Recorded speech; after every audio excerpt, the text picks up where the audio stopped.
So I'm super excited today to explore the topic of identity and avatars. And if you've seen various versions of avatars in systems, some of them are cartoon-like, some of them are kind of very high quality 3D, some are very simple, some even have no legs and feet, as has been joked about. So it's quite a variety of looks of the avatars, but there's also the notion of what are actually people looking for when they create these avatars, or what are they looking to express about themselves as they customize them. Will they have the same avatar for every part of the world, or will it be kind of a projection of how they're feeling at the moment? Lots of interesting questions on the psychological aspects that avatars fulfill for people, and also the technology aspects of what does it mean to have a linked identity in one of these worlds. Is it tied to your full identity where everyone can get to it? Is it a subset? Is it pseudonymous where you know it's tied to a particular single person, but you don't know who they are? Lots of things we can talk about here. So I wanted to welcome our presenters. We have some great guest speakers today.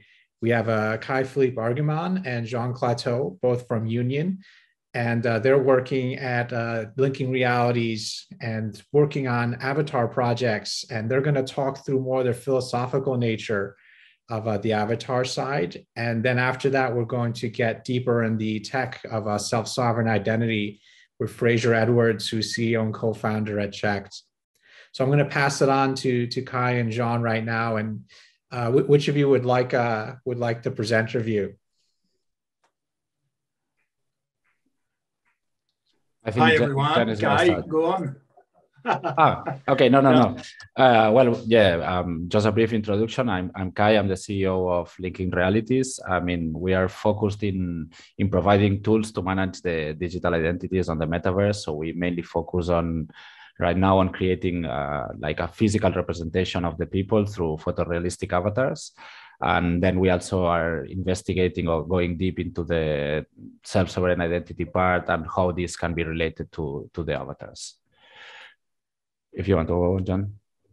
Yes, I am Jean Clateau. So I'm joining the board of advisors from Union Avatars Linking Realities in Barcelona. And I am the creator of a social network, Urigi.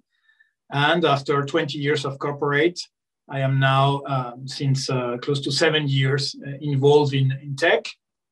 And very happy to be with you guys and to be in this adventure of building the new worlds with an S, plural. So thank you for having me.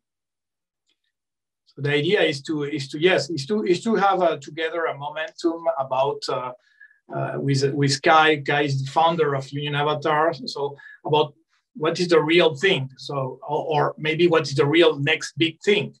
And on my perspective, what is really interesting is to back to basics. Even to back to basic why we are doing this, why we are now in this new phase of the internet. And augmented reality is something that is connected to what it means to be a human being. When you read a book, a good book, I mean, you are in an augmented reality environment. You are feeling things. You are having an experience. And when you are reading a good book, you are in relation with the writer. You can be a character. And reading a good book means to import this knowledge to your identity. There is a difference between someone who read a book and someone who did not read the book. So it's very interesting to back to basics about what it means to connect with augmented life, augmented human beings, which is something that is why we are here as human beings. About the metaverse, what is to me very relevant, first is the new world, to speak about cyberspace, is connecting with the whole story of video game, but not only, even platforms I don't know, Clubhouse are creating this environment that we are speaking today.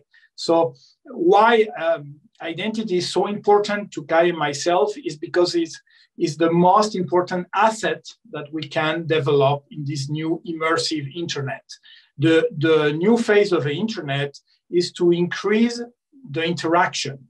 Internet was created to communicate, but to interact. And now we have good communication on the 2.0. We have a lot of communication. We are like in a highway, but interaction is very low. So to increase interaction, the metaverse will be really challenging to those who are not on the empathy, on the listening, on bringing values, on bringing content, on bringing interaction to the conversation. Because when you will speak about an avatar, you will speak about yourself as a platform, as the content of the information.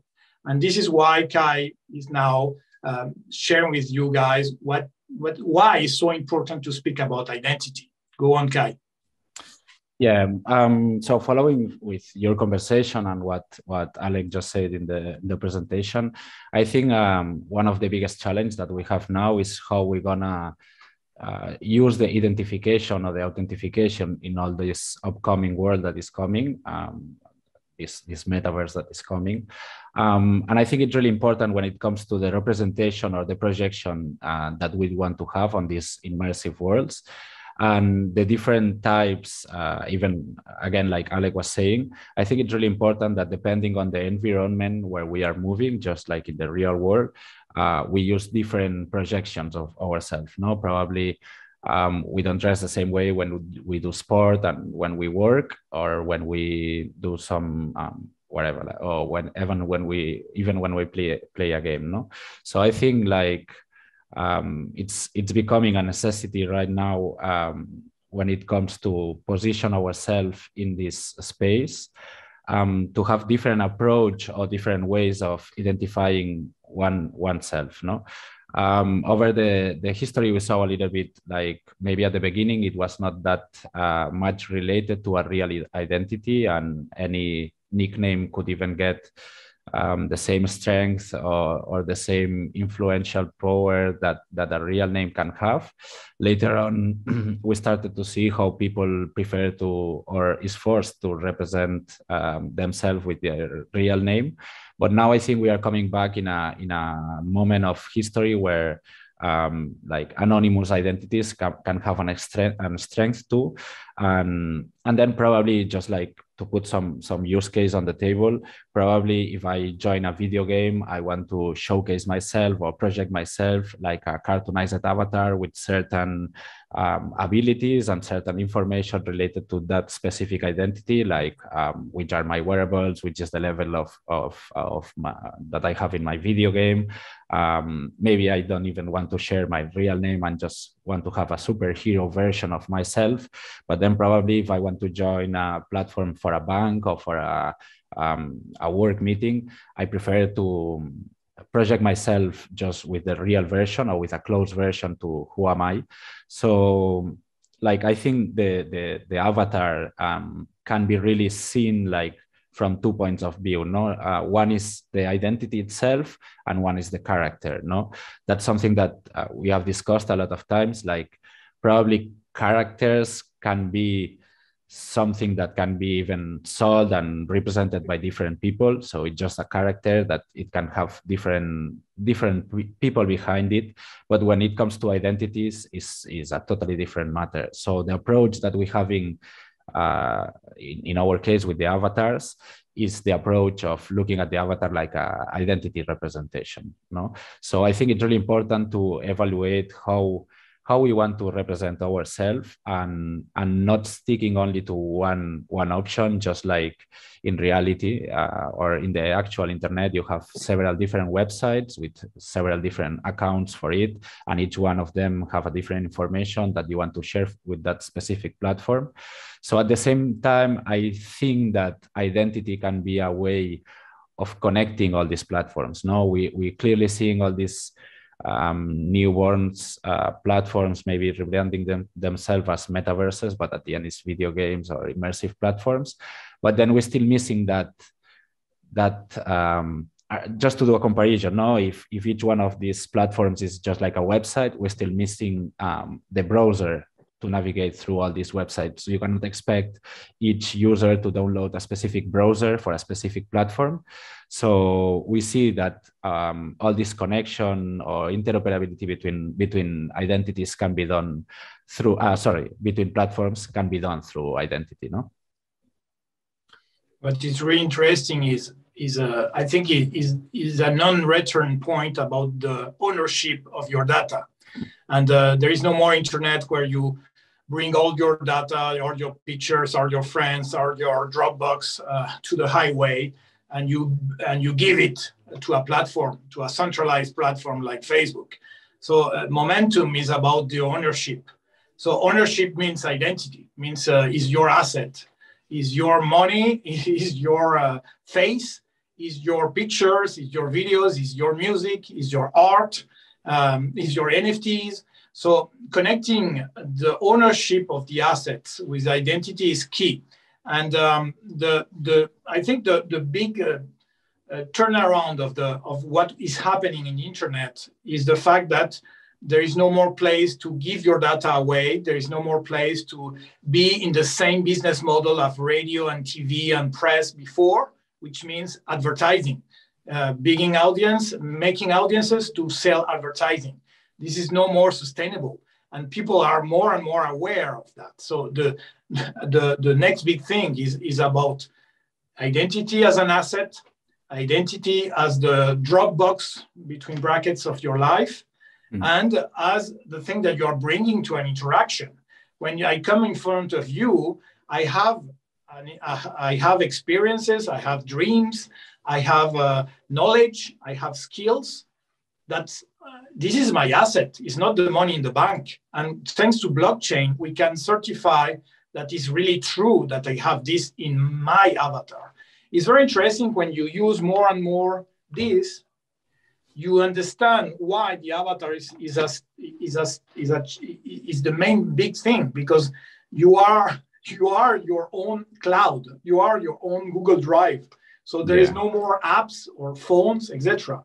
Okay? I think related to this, what you're saying and the ownership, I think a really important point here when it comes to portability and interoperability is especially this, no, the ownership. There is certain platforms who sell assets on the same platforms, but then at the end you are not really the final owner of this asset, because somehow if the platform disappears, your asset disappears with that. So I think it's important that when you buy an asset or you acquire an asset, you are the real owner of this. So being the real owner means that you can bring this asset to any platform that you want. So I think that's something that can be solved through identity. And then at the same time, referring again to the identities versus characters, when it comes to NFTs, ownership, all these matters related to this, I think there is also something important, no? Like, I mean, probably everybody's aware already that there is a lot of people complaining now about NFTs, and at the end you can just right click, save the image and keep the image for yourself. But that we can say that even this can be positive, no? As much people is copying your image, more value can have the original. So I see this copy past thing more even like a benefit for the owner. But when it comes to avatars, I think there is something really interesting here that I was discussing with some colleagues before, in the fact that at the end in an NFT, if it's minted with a 3D object in it, you can go and download this object from where it's stored at the end, and you can use it. So there will be possibilities of somebody using a 3D asset of an avatar representation of somebody that is not themselves. So there is a little bit of issue, because that would be not like a IP violation, but it would be more some kind of identity theft. So there is a lot of like regulations that are coming on the game to related to that, no? Because I think like it's not only about providing the identity, but also providing a way to certificate this identity, no? And to making some kind of certification or validation that the person you're talking is who you really think you are talking to, no, and avoiding just like this, no identity change or identity theft. So I think that's something important, like to understand that when we're talking about exactly about the avatars, and the approach that we have for this is more about related to identities than characters. It's not just a visual representation that you're building, but is a projection of yourself, no? It's funny because on Horizon Venues on Facebook, my first experience was a disaster, because you arrive in an avatar world of cartoons and you don't know who is who. So there is a lot of children, there is a lot of spammer, of trollers. So the user experience of this environment, which is immersive, is a real disaster. So people start to block each other because they are fighting to have the interest of others. So it was a real disaster. So I think this is a big stake, the certification of who you are when you arrive to an immersive environment. It's like coming to your home. So I am invited to your home. So I am coming inside your space. I have to identify myself. And the other point, as Kai is saying, the point of legislation, there is no more free anarchic internet. So now we will have meta cops and meta judges and meta fines, etc. So it will be meta cities with meta rules. So the identity and even the real identities showing this will be key. Exactly. And I think there is also an important approach when it comes to the control of our own data, no? I think there is a direct relation between all this identity and self-sovereign identity. I think Fraser will be able to explore more on that, and I'm really interested in listening to him. But yeah, as I think, like, all this certification of identity is really one of the key parts of it. Like, it really depends. Probably there will be several different standards, several different systems when it comes to how to deploy this kind of technology. And I think it's not something that we will see like solved in a short time. I think luckily, just like we saw in the past with the implementation of TCP/IP or different protocols, the market forced everybody to take decisions and to standardize some communication standards or ways of working. So anyway, we will be forced to that, but definitely there is totally different approach when it comes to identity. You can see people who is working with third parties. You can see people who is working peer-to-peer. You see people who decide to just write certain things on the blockchain, just like a timestamp, or people who decide to go fully on blockchain. No, that's something that I don't think we will see in short term, really a final solution, because especially when it comes to Metaverse, there is a lot of blockchain, but there is a lot of platforms that are not working with blockchain, that are not using blockchain at all.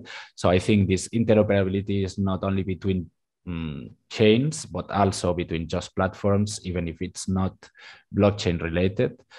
But I clearly see there are some quite big challenges coming on the space when it comes to developing this technology further. No, I'm talking about, as I just say, about standards. Like we need common standards, or to reach common points at least that make the interoperability real.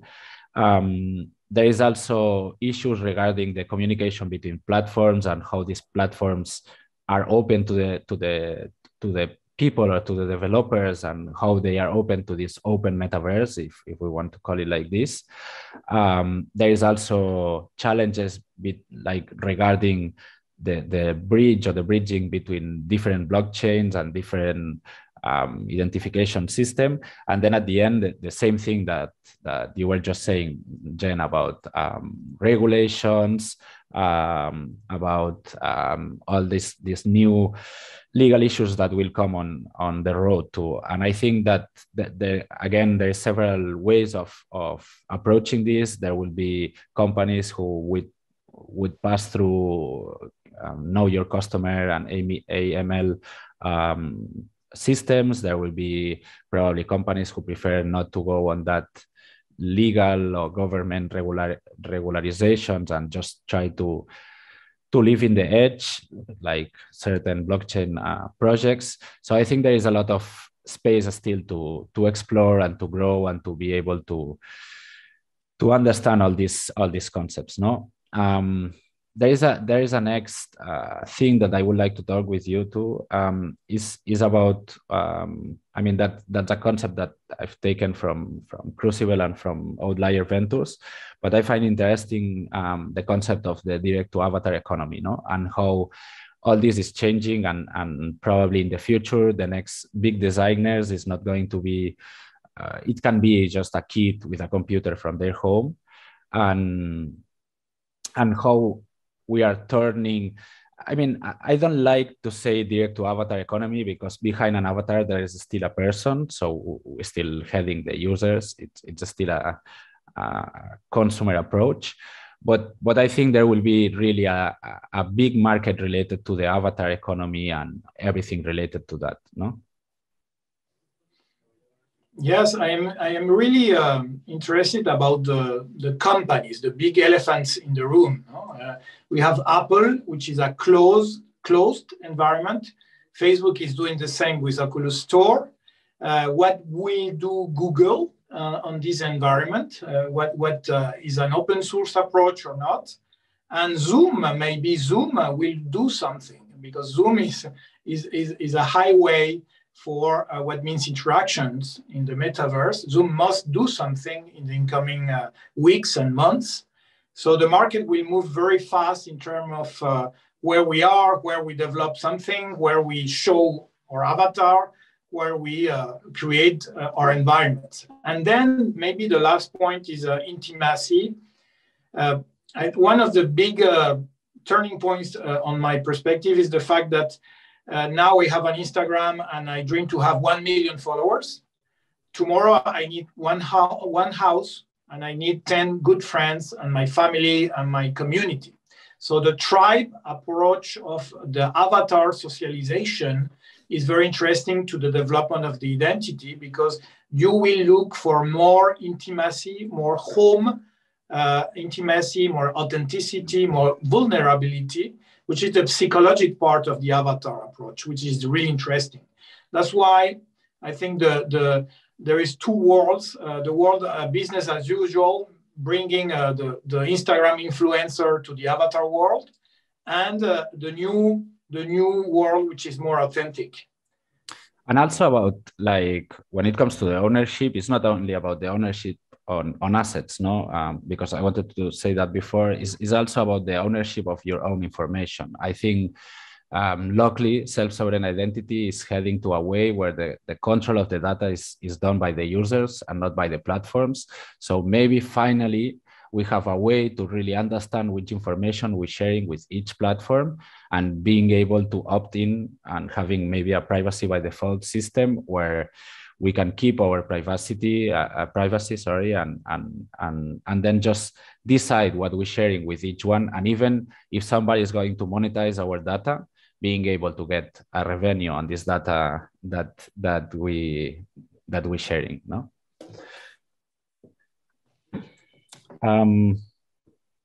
So I don't want to extend too much myself, because also, I mean, I'm really, really interested in listening Fraser and going a little bit deeper on the tech part. So if you want, I think we can go for it. Yes. Go on, Fraser. Thank you so much. So we will definitely have time for questions at the end after all our speakers. So definitely keep those in mind from our audience. So a little bit more about Fraser. He's a CEO, co-founder at Checked, and he has a unique skill set blending technology and business. So he's worked with self-sovereign identity through the known Traveler Digital Identity Project with the World Economic Forum and Dutch and Canadian governments being the stakeholders, as well as architecting blockchain payments across blockchains, even on Jasper Ubin project with Singaporean and Canadian central banks. So we're excited to get his thoughts on this interop and self-sovereign identity piece. Thank you, Fraser. Thanks, Alex. Thanks for the intro. And it's honestly fantastic to follow Kai and Jean, who basically sound like they speak the same language that we do over at Checked, which is fantastic. Like everything they were saying around privacy and ownership, and also just making it easier for people to interact across the metaverse and kind of gaming is kind of what we're looking to do across SSI, or self-sovereign identity. So I'll start presenting and kind of go through some slides, but a lot of the kind of ideas and concepts I'm going to cover are really stuff that Kai and Jean have already started talking about already. Alec, the one thing you'll have to do is allow me to present, which I think I may be able to, yeah, there we go. I can do now.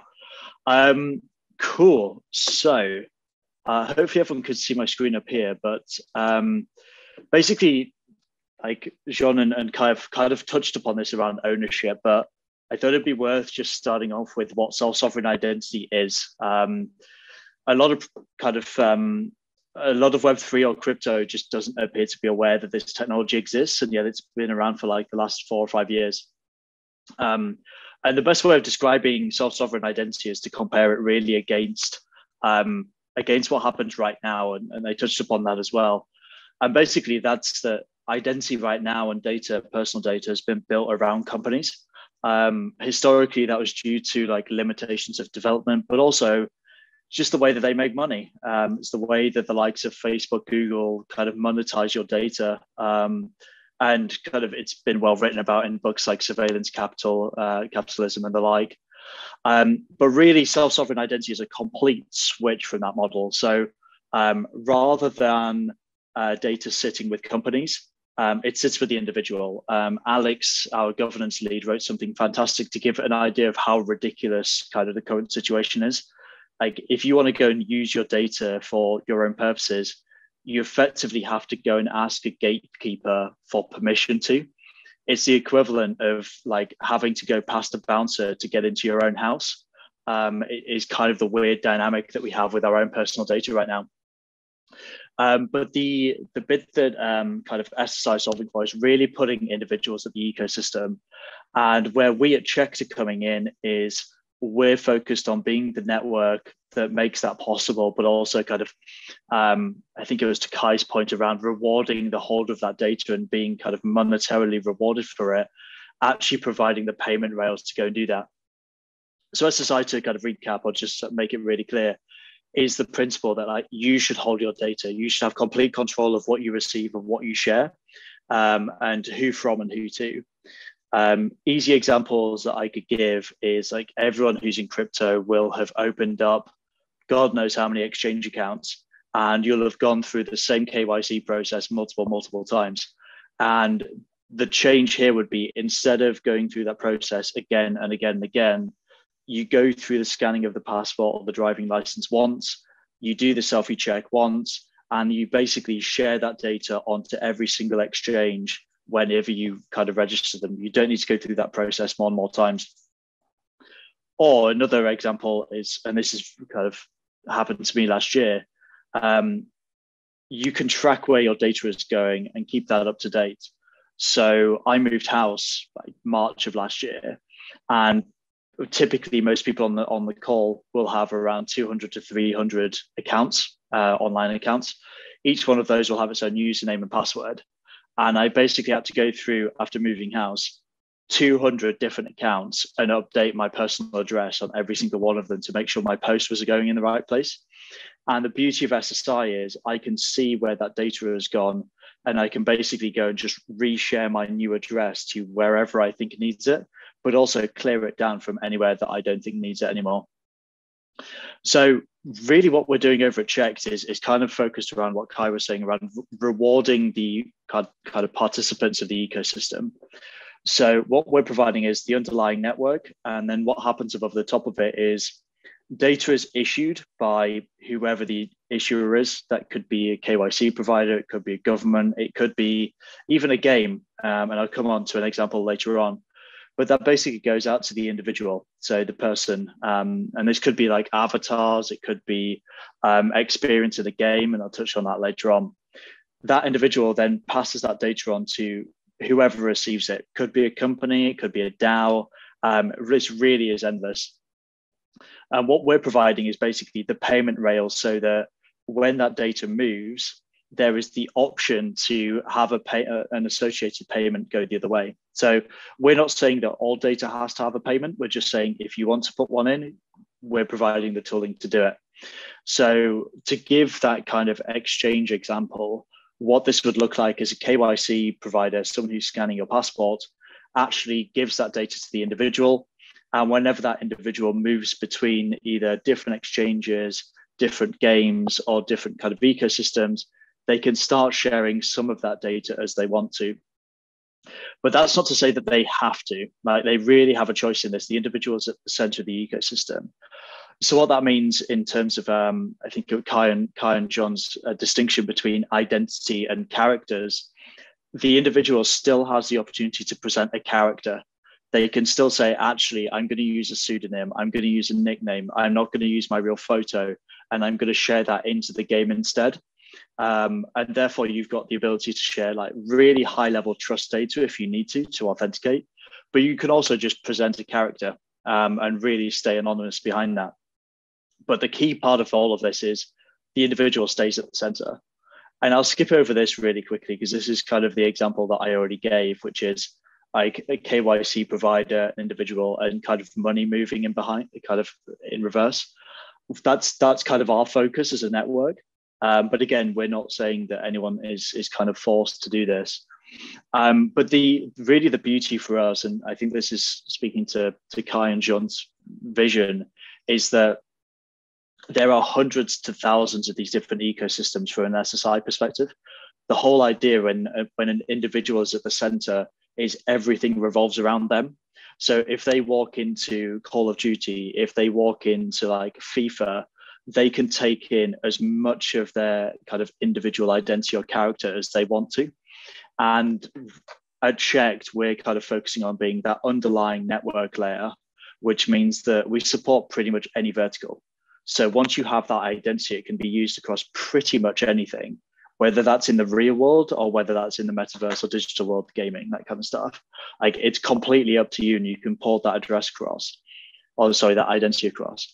But it also means that you can start building up identities in different places and moving them around. So to use that example again, the potential could be that I've built up an extreme amount of experience and experience in, say, something like Call of Duty. And I can then port that experience across to something like Counter-Strike. And yes, it might not come across perfectly, but at least gives me a head start rather than having to start entirely from scratch. And it's that potential to really build up different points of identity across multiple different places and bring them across ecosystems. That's really the beauty of SSI, is it really puts the individual at the center. So what we've built out so far is kind of a decentralized ID network built on Cosmos. And I'll just step back a second because I've realized that I've missed something really key that Kai also touched upon. The key thing in kind of SSI, and you do see different variations of this, but I'll kind of explain our position in a couple of slides later, is personal data really shouldn't be hitting the ledger. It shouldn't be on blockchains, even in hash form. The danger is that with that is you make all of your behavior online kind of traceable. It's one of the issues with ENS, Ethereum Name Service, is that you're kind of really putting out publicly trackable information about yourselves. And one of the benefits of SSI and the way that it should be built properly is actually all of that data goes off ledger. The beauty of we've got incredible cryptography, which means that when a credential is issued and received, actually you don't need to have any of that on ledger. And that's one of the things that I just realized that I'd skipped is it's tremendously powerful from that perspective. And it has some other upsides. Because all the data is moving kind of peer-to-peer, it's really private. No one knows what you're up to. But also, like, we're not limited by the throughput of blockchains. Like, there's stuff on ledger, and that's key. But actually, we can do like millions of transactions because a lot of the data really isn't hitting the ledger at all. So where we're at right now is we built a network onto Cosmos. We've currently got around, I think, 50 validators. The identity functionality will be live. Well, there's a version live already. We have an update tomorrow. And we have the kind of the token built out. And what we're focusing on now is building out the payment rails.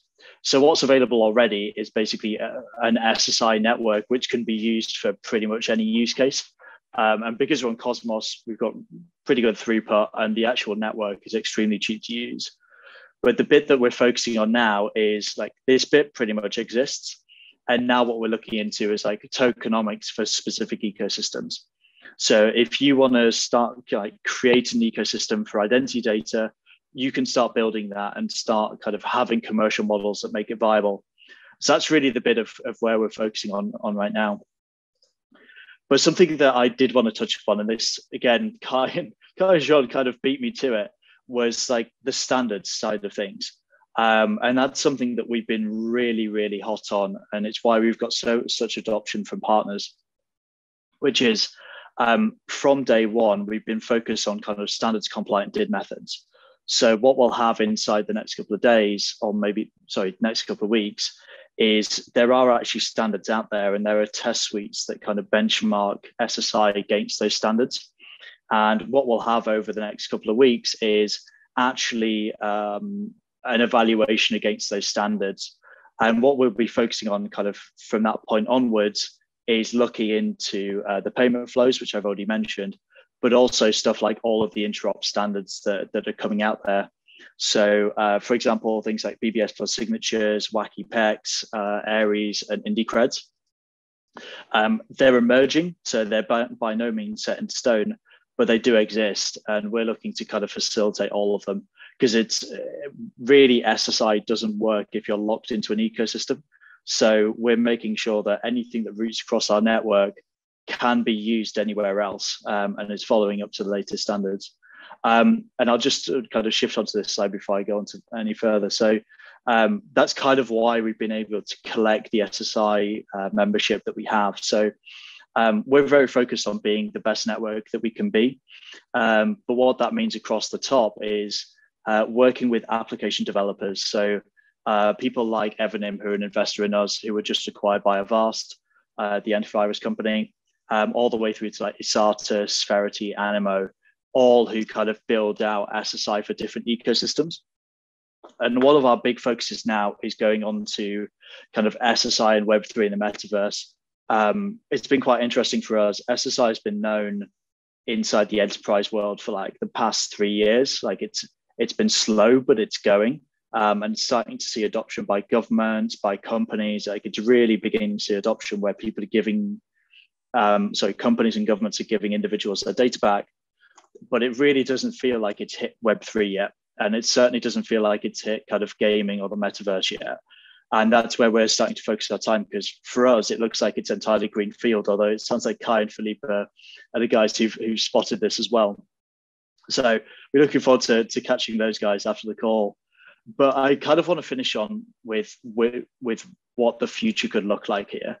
And that really goes back to my example earlier of like, depending on whether that's something that you import yourself or kind of buy from somewhere, being able to either bring in an avatar that represents you, or being able to purchase one and then bring that to pretty much any game that you want to. And also that can then be extended into kind of augmenting that avatar. I can't remember if it was Kyle or Jean that mentioned like taking the avatar and building on wearables, building on experience, like changing the personality or changing the character, changing the kind of appearance of that avatar in minor ways and building it up, and basically being able to move all of that around. And from our perspective, kind of the building blocks are already there. Like the network is already there. The standards are emerging, but kind of exist already. And actually, one of the beauties of SSI is that in most use cases, someone is issuing data to an individual.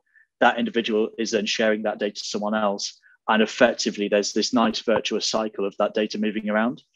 And the beauty of SSI is really almost every use case looks the same. Someone issues some data to an individual, and then that individual shares it on somewhere else. And it basically cycles around in infinite. And gaming really has that potential here of like being able to bridge characters from one game completely into another and augment them. And this is where like this really isn't a good kind of presentation material, but one blog we've been working on in the background was around like how the future could look in this world. And one of the examples that we've been leaning on from like, this is from my own childhood, is Pokemon. And Pokemon is a rare game where you can take something that's collectible in one game. And yes, it's part of the same ecosystem or the same universe, but you can take one from the very first version of the game. And whilst it's not exactly easy, you can bring that all the way through to the latest version. And not only can you bring that kind of that collectible, you can also bring all the experience and all the move sets with it. And it's a very rare example of a game where like things are actually really transferable from one version of the game to another. And what we were kind of exploring in this was actually like taking something from the Pokemon universe and then bring it into something like Super Smash Bros. And then suddenly it's not just like a character in that game, it's a character that you've actually had a relationship with over the last like 5-10 years across multiple generations of games. Or even weirder, for some reason, deciding that you may bring across like Ronaldinho from FIFA Street and play him in like Mansfield Town in the latest Pro Evo or Football Manager, or even kind of go cross genre and have like Peter Crouch, for anyone who remembers him, playing NBA 2K22 and shooting hoops with Shaq. Like, and there's a potential to really start bridging these games together, and ecosystems together in a way that just historically has never been done. And I think that's something that's so powerful. And I think, again, I'm parroting the guys that came before me, but really builds that kind of immersive experience and that like that relationships between the games. So I want to give plenty of time to questions, but hopefully that's been a pretty good kind of whistle-stop tour of both like SSI, but also how it starts to fit inside the metaverse. Excellent, thank you. I did have one question come to mind, just trying to understand kind of incentive models, because interop has absolute value for the end users, but sometimes it's hard to get things done if the platforms themselves don't see enough benefit in opening that up. Like if I could sell the same thing 5 times, that seems like a good thing for my shareholders as a business. So what would you say are some aspects that could make sense from a company point of view to work on SSI and interop and hopefully make this more of a reality? Oh, good question. So I think for us, one of the things the SSI ecosystem has missed for a long time has been the incentives. Like it's been based on, over the last 3 to 4 years, it's been based on giving people back their data, but it never had the idea of like that there was a monetary or value flow that should go along with it.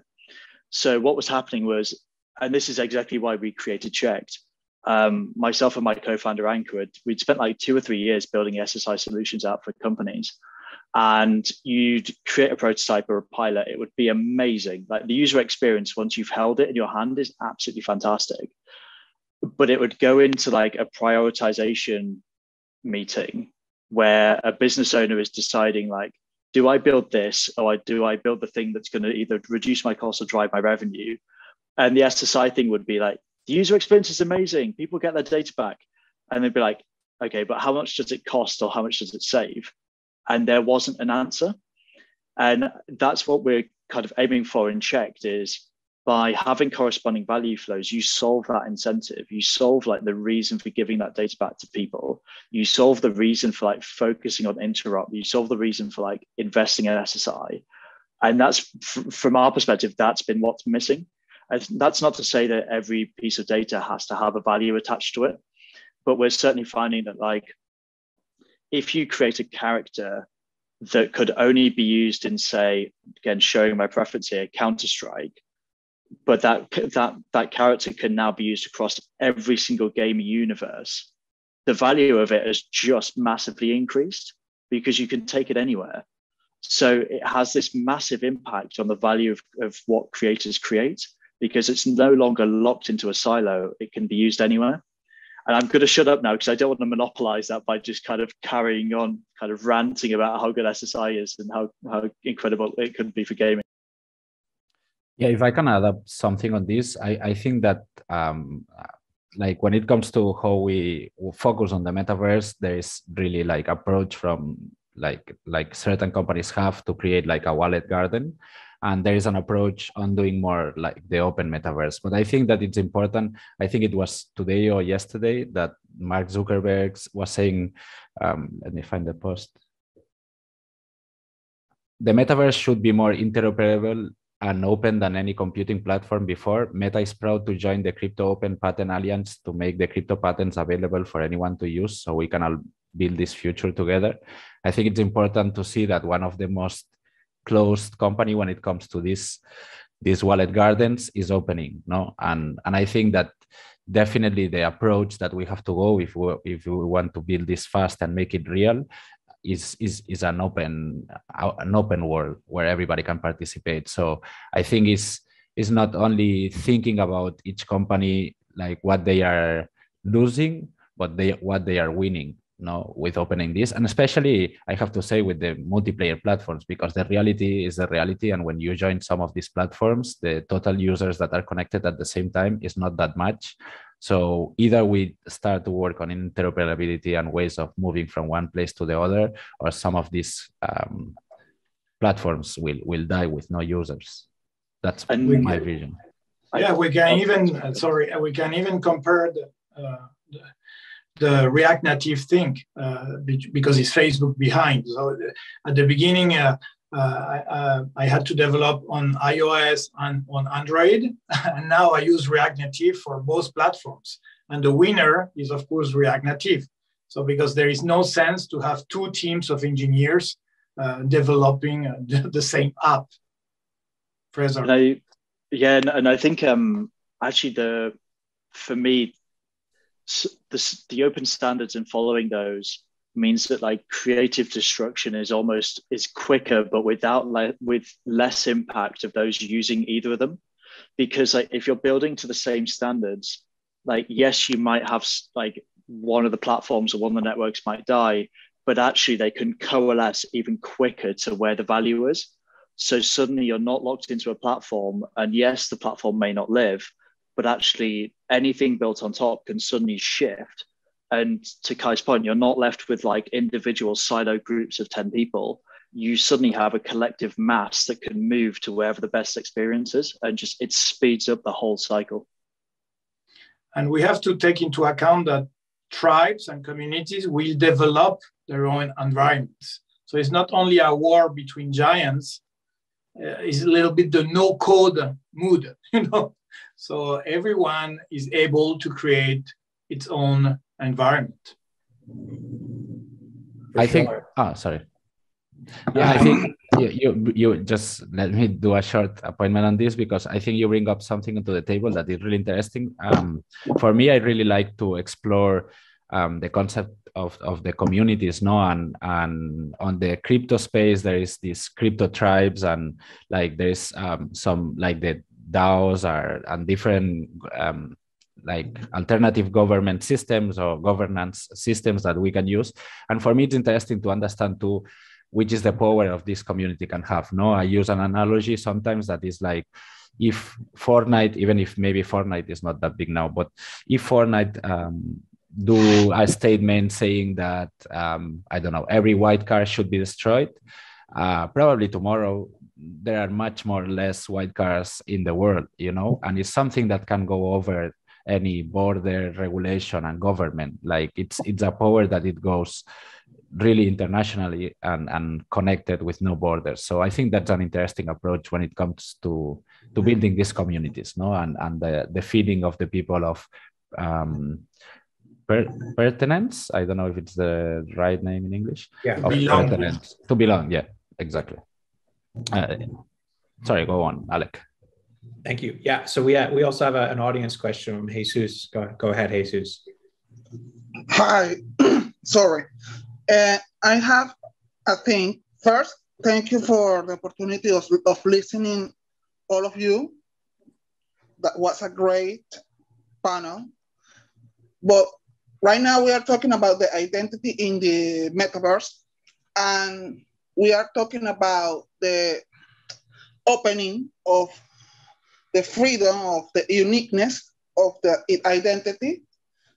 And I am thinking, looking the example for right now of Instagram, that he launched the subscription and the regular accounts done well, where you can access to exclusive content from creators, but you also have the opportunity of, if you don't want to pay, you still enjoy the content, the regular content.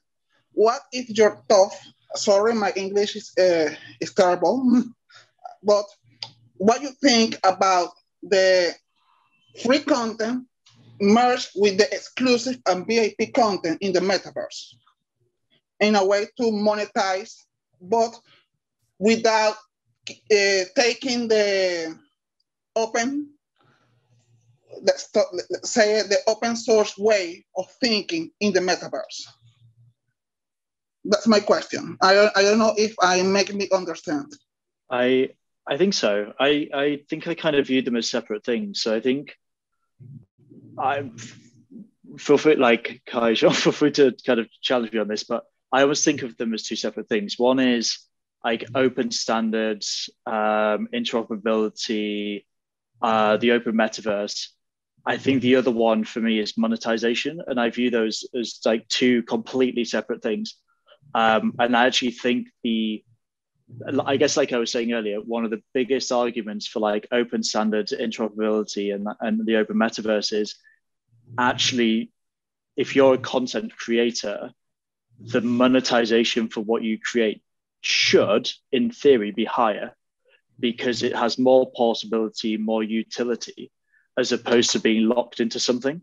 So if you're developing on Roblox, like, yeah, you're going to make money building on Roblox, but like it's locked in. You can't do anything outside of that, and you've got to redevelop it for somewhere else.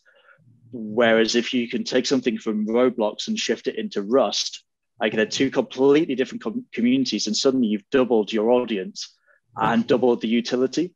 So yeah, I'd view those as two separate things. One is like the openness, and the other one is monetizing content. I view those as very different things. Correct. Thank you. That's a little bit what I'm thinking about that. And thank you. That's all. Great, thank you. Yeah, I do see the value to creators to have that audience reach. And ultimately, with the rise of user-generated content, it feels like platforms will have to cater to creators to get the ones that are making the best and most impactful content. So I'm hoping that kind of flywheel will push them to work towards interoperability, to be able to get the most creators interested in developing for them.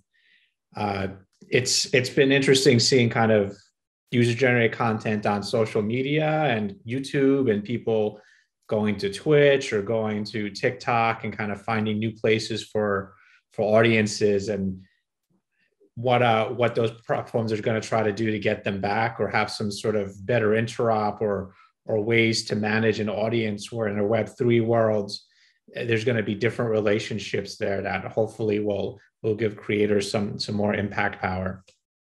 I think like the way I'm almost looking at it is for me, I see that dynamic in the way that Patreon has come around. Like people were locked into platforms that they couldn't span like their content across enough places that they wanted to, or at least be rewarded in a way that they wanted to be. So Patreon sprung up to kind of fill that gap, to say like your content can be anywhere and you may get exclusive content, but actually I know that I'm going to get paid regardless of where my content is. And that may get cannibalized when like Web3 comes through with like proper decentralized content distribution. But I think Patreon is almost a symptom of like, that's already desire. It's just not got something that's like, yeah, it's being delivered by yet another platform rather than like coming through in something that's fully decentralized. Yeah, we have Gumroad too. Gumroad is growing really fast. The point is your avatar a real opportunity, at least to understand why the blockchain philosophy is so important, despite this first period of pure speculation, and why the identity is so important to make your avatar a sort of, I don't like the term, but a sort of cow milk to farm your value. You know, you have contents, but with full interaction, even to going from 3-6% of interaction on normal social networking today to a 100 interaction, because you will have your own public, your own keynote, your own momentum at your home, at your meta home. So you have 100% attention with your avatar, which is maybe the next big thing of monetization, which is not monetization, is real farming. It's the idea of growing something. Interesting. Yeah. All right. We are just about at the close. This was a really great opportunity to get some insights from all our speakers. This is such a new area in terms of identity, the metaverse, virtual worlds. We're seeing a lot of experiments, and we are seeing a lot of speculation. And I do think the thing to keep track of is like, what are the themes? Like, what is kind of in our human nature? And I think those don't steer us wrong. I think human behavior is fairly similar for hundreds or thousands of years. And at some point, we're gonna go back to that mean, and we won't be led wrong. Whatever the technology is, we're going to end up meeting those human needs in some manner. So thank you, everyone. Enjoy spending our time with us during lunch or evening time, wherever you may be. And I hope to see you at the next event. Bye. Thanks, Alec. Thank you. Thank you. Thanks, Fraser. Thank you so much. It's been a pleasure. Thank you, Alec. Thank you, Fraser. Guy. Ciao, ciao.